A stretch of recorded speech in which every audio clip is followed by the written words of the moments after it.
I remember 21, fresh out of school, thinking I was done, waiting for the calls to come.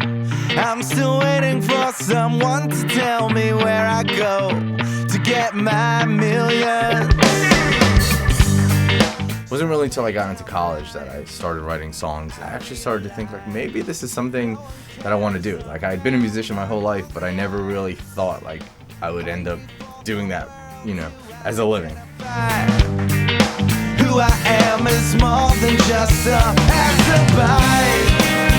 I must have missed the course of life 101, where they tell you that tomorrow might not be so fun. I guess I'll have to make it up someday. Can I get credit for? So I mean, I like being an independent artist. It's very gratifying. I mean, you know, I'm watching all the pieces come together. I'm doing my own thing. I wake up in the morning and I mean, I come into this room and I start looking through emails where it all goes down. Try and be creative about, okay, well, like what kind of shows can I do or where can I market the songs next? Technology has allowed everyone with something to say, something to put out there. It's allowed everyone to find an audience for that, and I think that's just, you know, the cool thing about being an independent artist is you kind of take the reins and do that yourself. Consider this. Everywhere you go, you're in the dark. Never knowing all the... Dan Warner, who's, you know, he's been a good friend of mine for years. You know, the role that Dan has had in this is just instrumental. You know, Dan's one of the top session guitar players, you know, in the country, in the world, I don't know. And I mean, he plays on such major albums, and I knew he would be able to, you know, help me take it to the next level.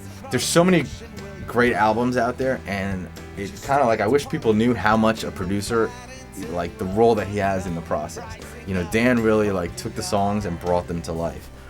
I mean, the other thing that has been really cool about this whole process, everyone that I'm working with is all friends. Probably one of the coolest stories is when I play live, my other guitar player, his name is Olaf. I've known him since I was 5 years old. When I first started taking lessons, he was one of my first teachers. By the time I was about 14, 15, he was in the area and he was teaching again. And I went and I was taking lessons from him. And those were the years that I really developed as a guitar player. I mean, he's definitely been my biggest influence as a guitar player and for how I play and what I play. I mean, to this day, he's one of my closest friends. And to be able to really love everyone that you're working with, both in the studio, live on stage, like all the other stuff, it's just, I think that's been one of the best parts about this whole project, is just being able to work with friends. Maybe this time, that's got a little bit of a story behind it. The chorus for that song I had written years ago. Maybe a year or two ago, I put it with a verse of another song, and I started writing the lyrics to it, and it just sort of like came together. And then my sister was getting married, kind of like the lyrics fit what, you know, my sister and her husband's story is. So I ended up doing that at the wedding, and that performance of Maybe This Time at the wedding was the first time I ever played like an original song in front of a large group of people. And it's kind of become one of the main songs that I do and people know, and it's just cool how it kind of grew out of that. So yeah, so the whole college thing. I went to the University of Florida in Gainesville, which is just an awesome place to go to school. I felt like I really sort of grew up as a person, kind of found myself. While I was in school, I started writing songs. Actually in my dorm, I remember it was like one of the first songs I'd written that I thought was good. By the time I got out of college, I had a couple songs, and I really like started to feel like I had some good stuff. So when I was making the album, and I thought, okay, what should I call it, you know, and I decided on an extra credit, being just because, you know, here I am sort of going back and doing the songs I always wanted to do, and I felt like this was my extra credit. It's kind of how the whole college theme came about, and it was really cool when we shot the photos for the CD cover.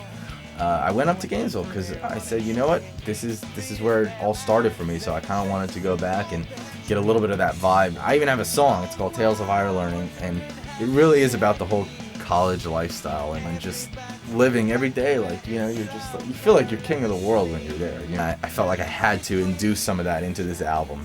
Just been extremely lucky that I've got like amazing friends and family. To see how excited they get, that's exciting for me. Maybe I should stop to think about my life. If you're gonna be an artist and you're gonna be real, then you have to be honest and you have to let people like see into you. I'm gonna just sing my songs and hope people like it. And for the most part, I think people have, and they've taken to it. Yeah, I mean, that's the greatest compliment you can get, is that you've created something that, you know, people really take to. And as long as people are connecting with it, then, you know, I feel like I'm doing something worthwhile.